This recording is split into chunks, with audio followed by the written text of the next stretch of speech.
Om Ajnana Timirandasya Jnananjana Shalakaya Chakshurunmilitam Yena Tasmai Sri Gurave Namaha.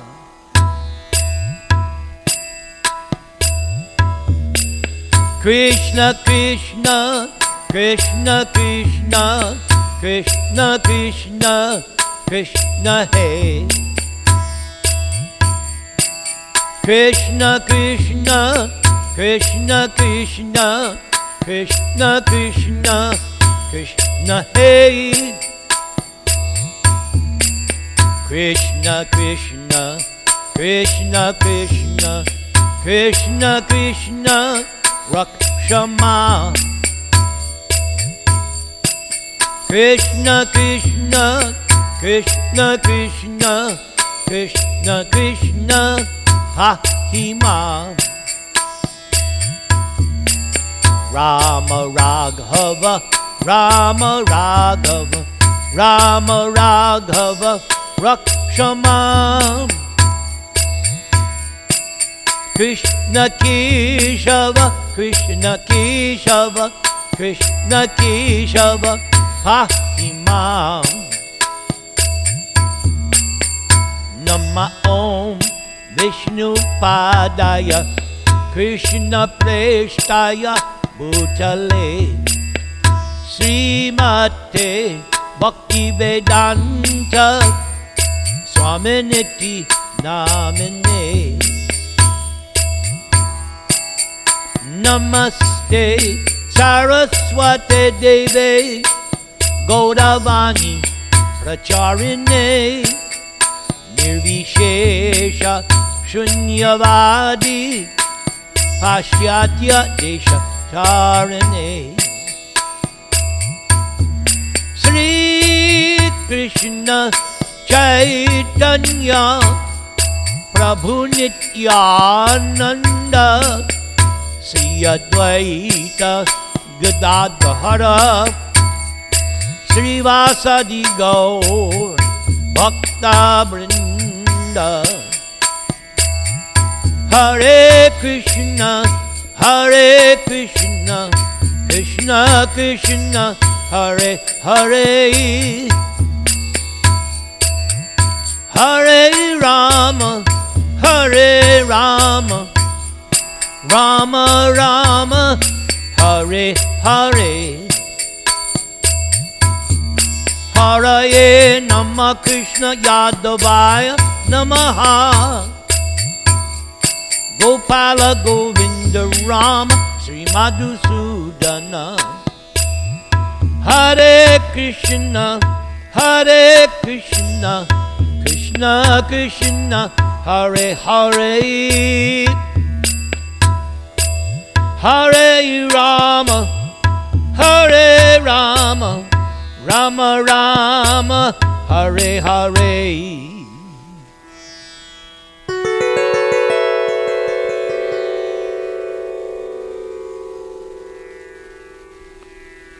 Om Apavitra Pavitro Va Sarva Avastang Gatopi Va Ya StMoritz Pundarika Akshang Sa Bhaya Abhyantara Suchi Shri Vishnu Shri Vishnu Shri Vishnu Om Ajnana Timirandasya Jnana Anjana Shalakaya Chakshurunmilitam Yena Tasmai Sri Gurave Namaha Mukam Karoti Vachalam Panggung Langhayate Girim Yat Kripa Tamahang Vande Sri Gurung Dina Taranam Yat Kripa Tamahang Vande Parama Ananda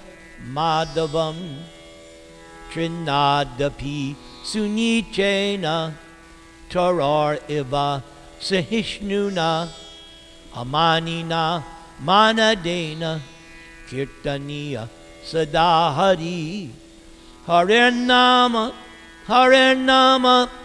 Harinama eva kevalam kalau nastyeva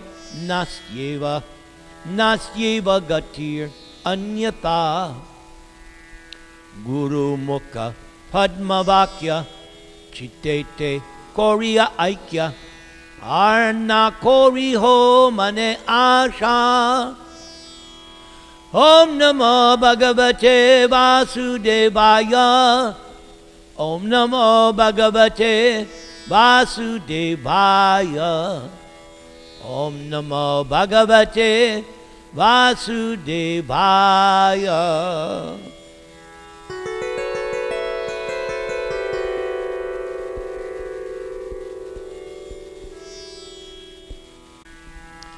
Today I'm dedicating the class and especially the Nrsingadev prayers in loving memory of our beloved Mr. Vishnu Vishumal Chainani.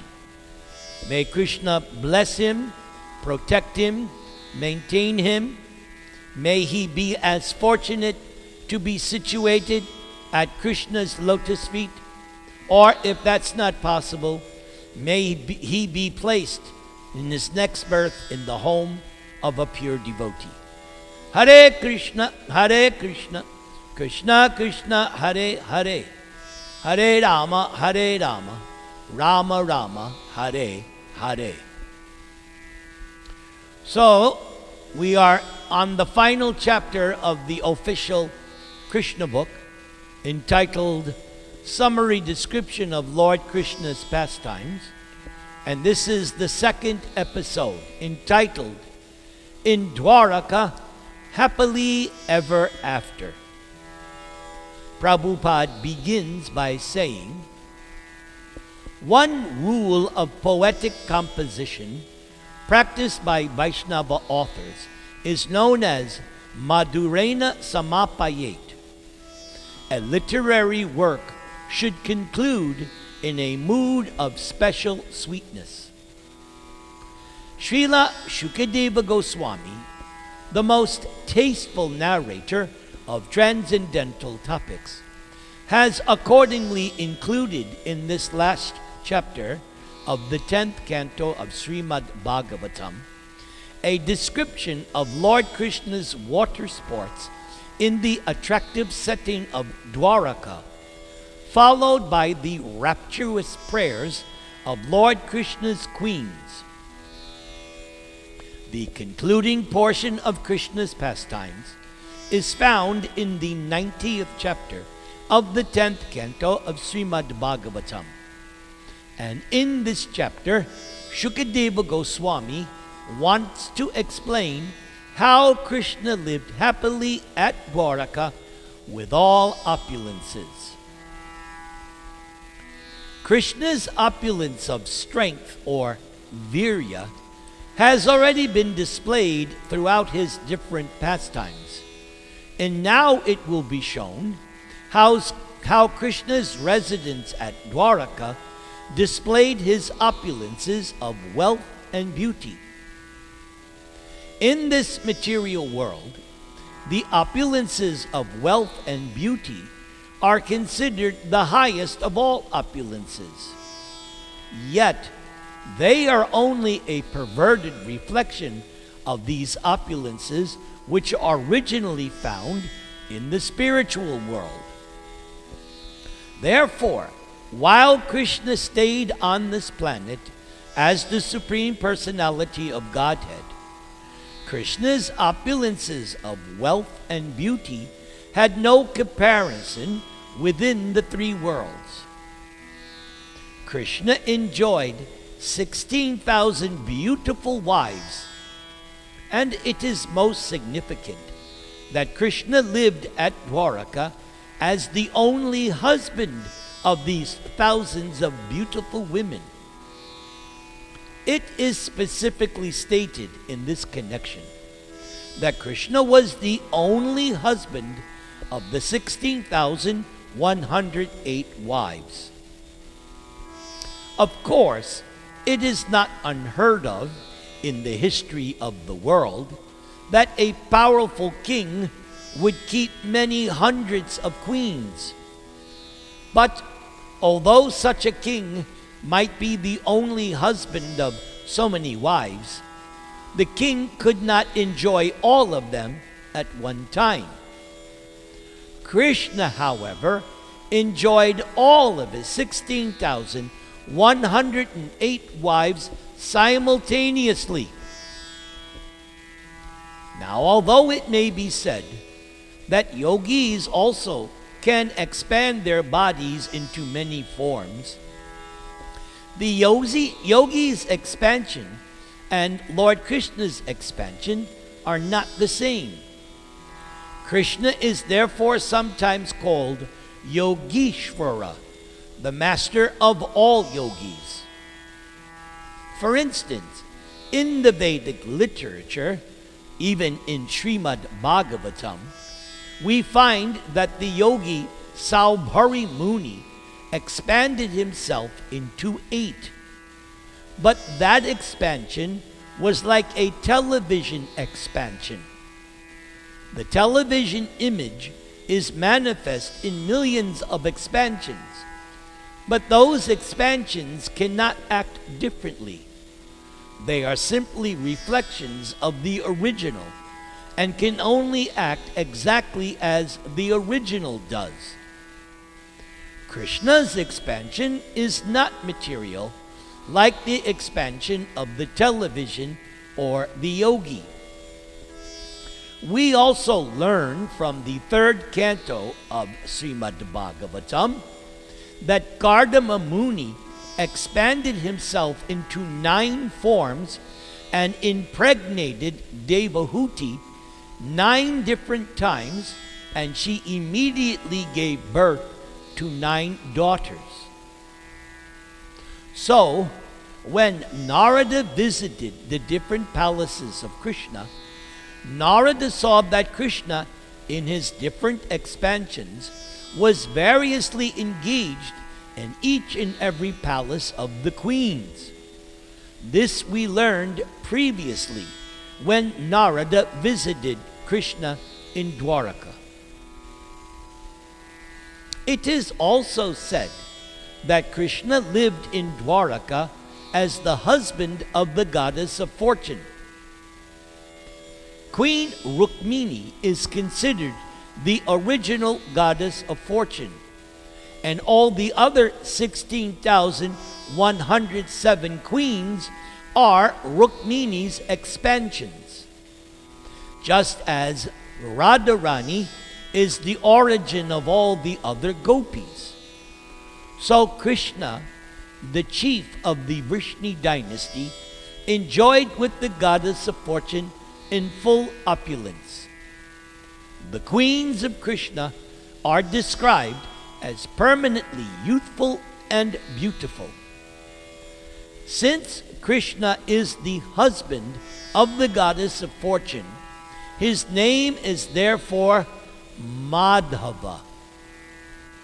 Although Krishna had grandchildren and great-grandchildren, neither Krishna nor Krishna's queens looked older than 16 or 20 years of age. The young queens were so beautiful that when they moved, they appeared like lightning moving in the sky. The queens were always dressed with excellent ornaments and garments, and the queens were always engaged in sportive activities like dancing, singing, or playing ball on the roofs of the palaces.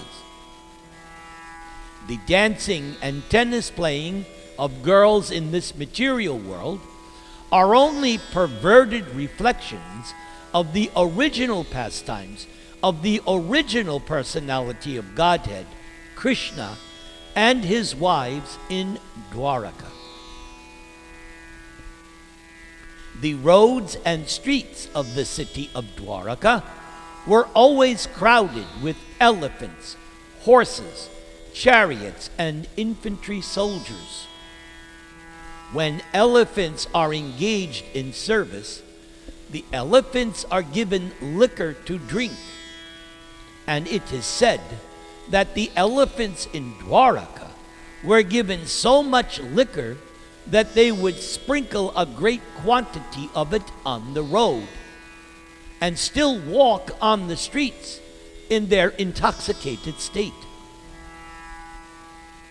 The infantry soldiers passing on the streets were profusely decorated with golden ornaments, and horses and golden chariots plied along the streets.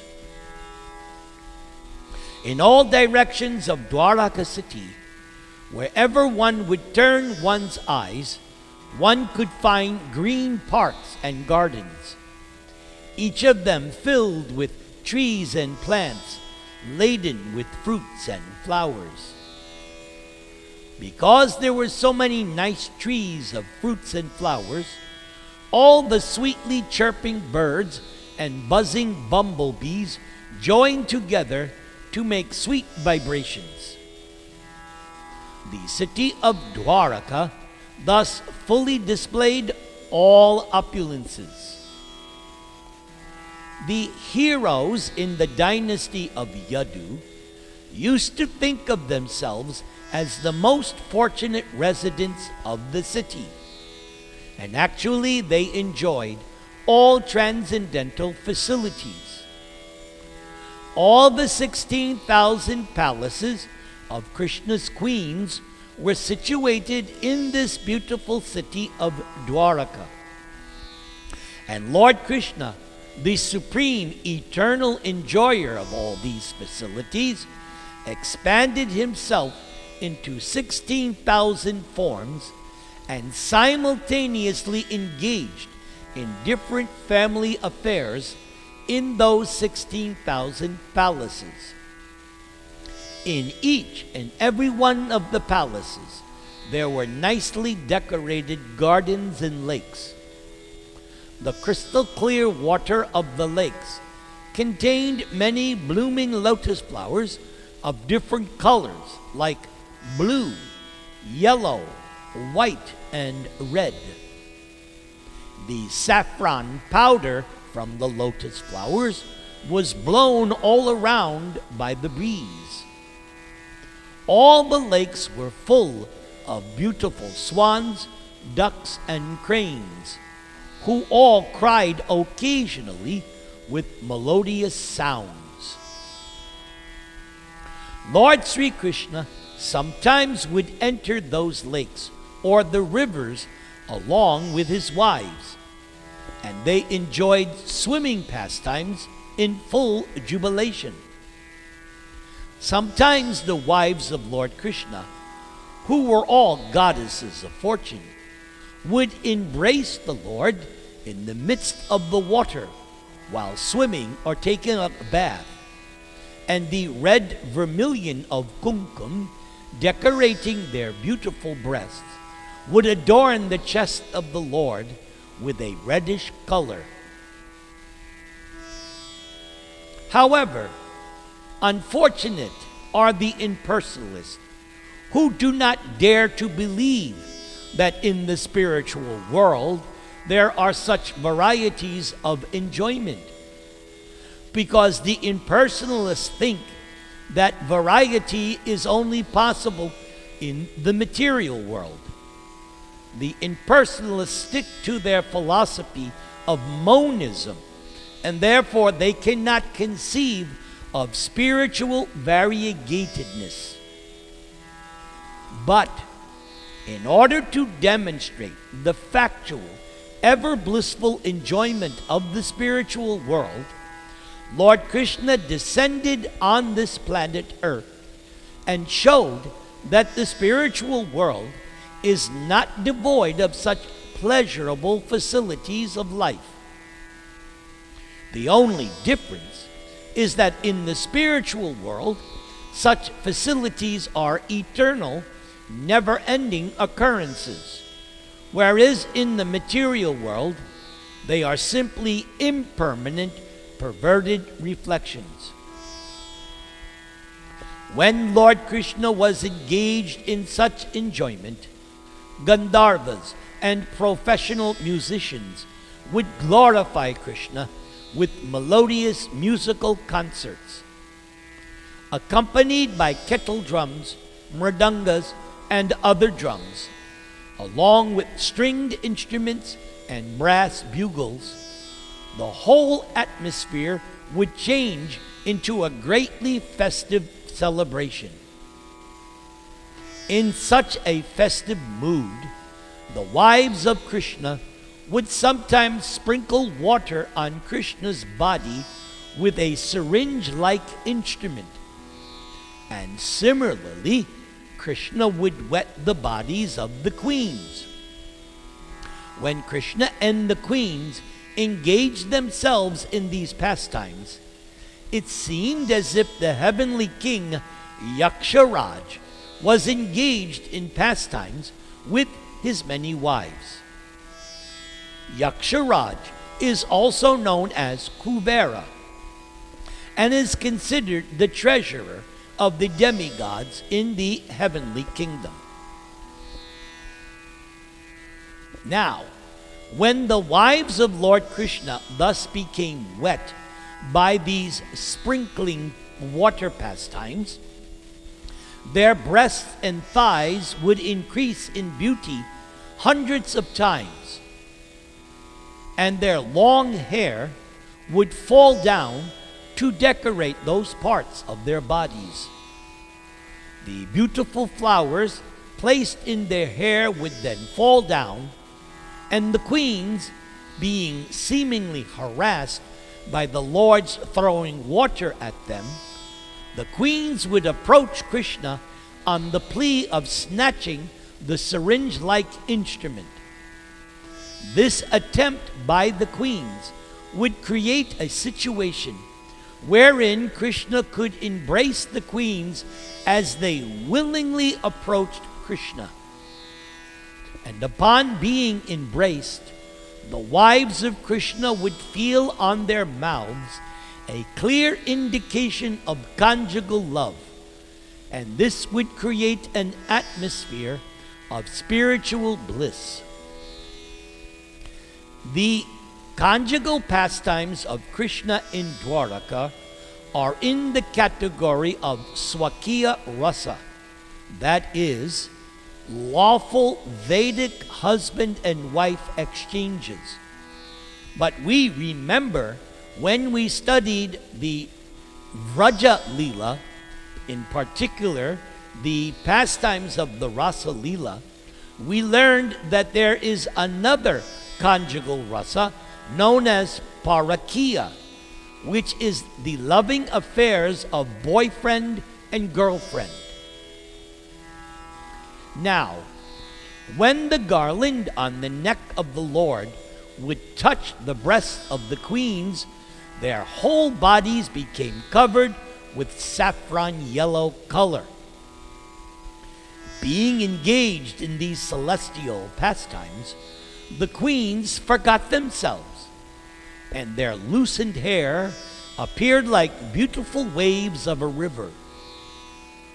And when the queens sprinkled water on the transcendental body of Krishna, or Krishna sprinkled water on the transcendental bodies of the queens, the whole situation appeared just like that of an elephant enjoying in a lake with many other she-elephants. After enjoying fully amongst themselves, the queens and Lord Krishna would then come out of the water, and they would give up their wet garments, which were very valuable, to be taken away by professional singers and dancers. After all, these singers and dancers had no other means of subsistence other than the rewards of valuable garments and ornaments left by kings and queens on such occasions. The whole system of Vedic society was so well planned that all the members of society, in their different positions as Brahmanas, Kshatriyas, Vaishyas, and Shudras had no difficulty in earning their livelihood, for there was no unnecessary competition among the divisions of society. Whereas in Kali Yuga, there is very severe and fierce competition among the different divisions of society. The original conception of the caste system was so planned that a group of men engaged in a particular type of occupation would not compete with another group of men engaged in a different occupation. In this way, Lord Krishna used to enjoy the company of his 16,108 wives. Some devotees of the Lord, who also want to love the Supreme Personality of Godhead in the mellow of conjugal love, are elevated to the position of becoming wives of Krishna. That is important. I have mentioned this before, that I definitely have specific references pointing to the statement that Prabhupada just made. Some devotees are elevated. We also learned this when we studied the Rasa dance. We learned that the personified Vedas, the sages who approached Lord Ramachandra, were all being promoted to the status of gopis from the position of ordinary conditioned souls. So in this Krishna consciousness movement, there is this notion of being elevated to a higher position. I'll repeat, because this is something that I very much appreciate. Some devotees of the Lord who want to love the Supreme Personality of Godhead in the mellow of conjugal love are elevated to the position of becoming wives of Krishna. And so Krishna keeps them always attached to him by Krishna's kind behavior. Krishna's behavior with his wives, Krishna's movements, Krishna's talking with the queens, Krishna's smiling, Krishna's embracing, and similar other activities, which are just like those of an ordinary loving husband, kept the queens, kept the wives always very much attached to Krishna. That is the highest perfection of life. If someone remains always attached to Krishna, it is to be understood that one is liberated and one's life is successful.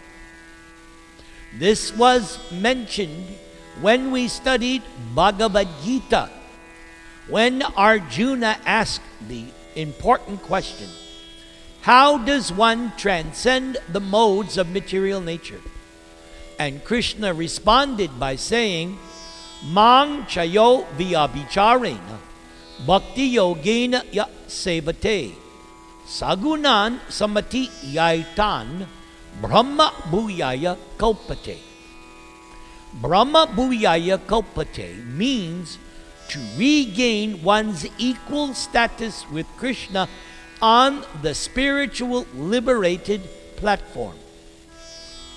And one transcends the modes of nature only by rendering pure devotional service without any obstruction, uninterrupted, and without any material motivation. In this way, one is liberated and one's life is absolutely successful.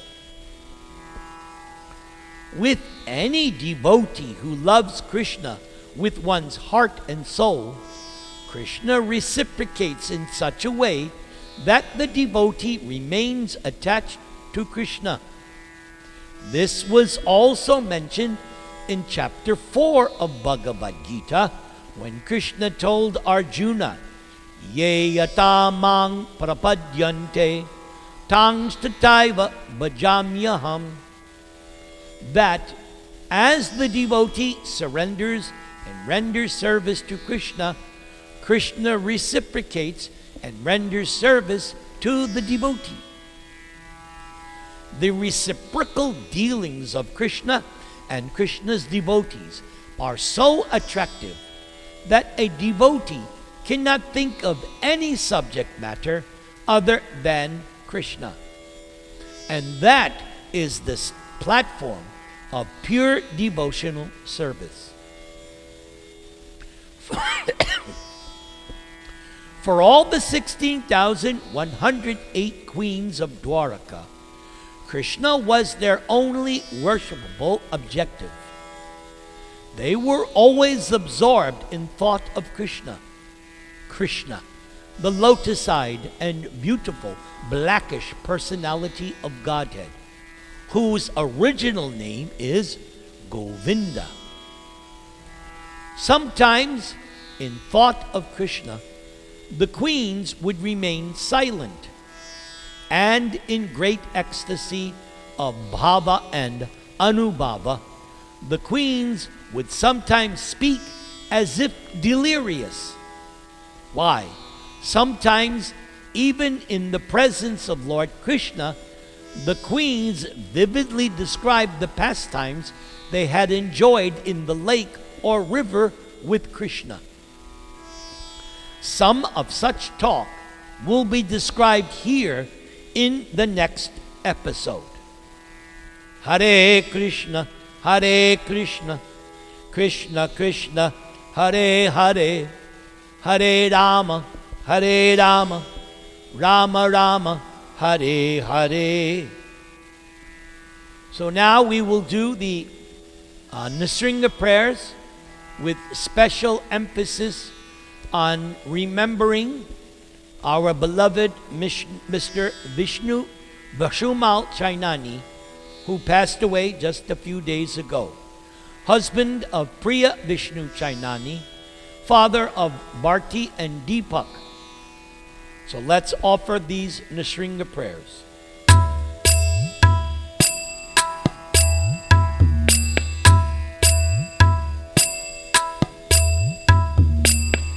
Namaste Narasimhaya, Prahlad Ahlada Dayane, Hiranya Kashi Puravakshaha, Shilatanka Nakalaye, Ito Nrsinga Parato Nrsimho, Yato Yami Tato Nrsimha, Bahir Nrsimho, Hridaye Nrsimho, Nrsimhamadin Sharanang Prapadye, Tavakara Kamala Vare Nakang Adhuta Sringam, Dalita Hiranya Kashipo Tanu Bringam,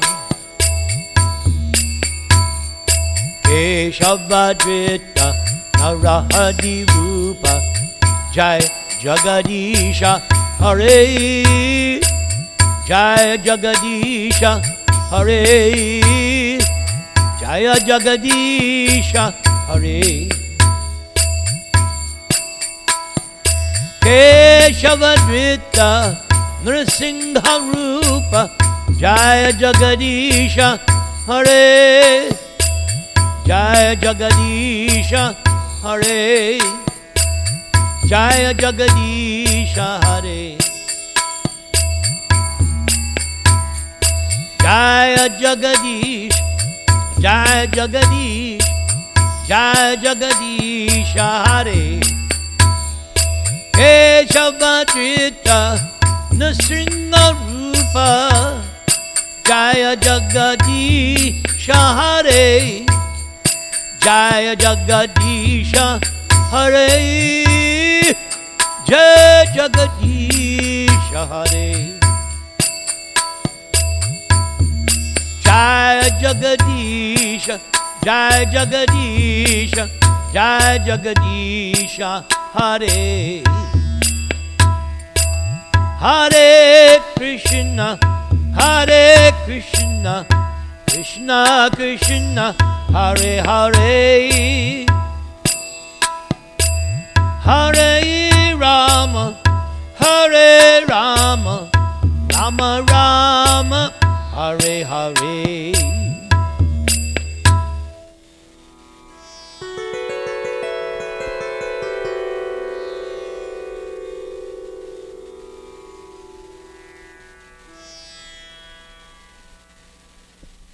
All right, everything's still good?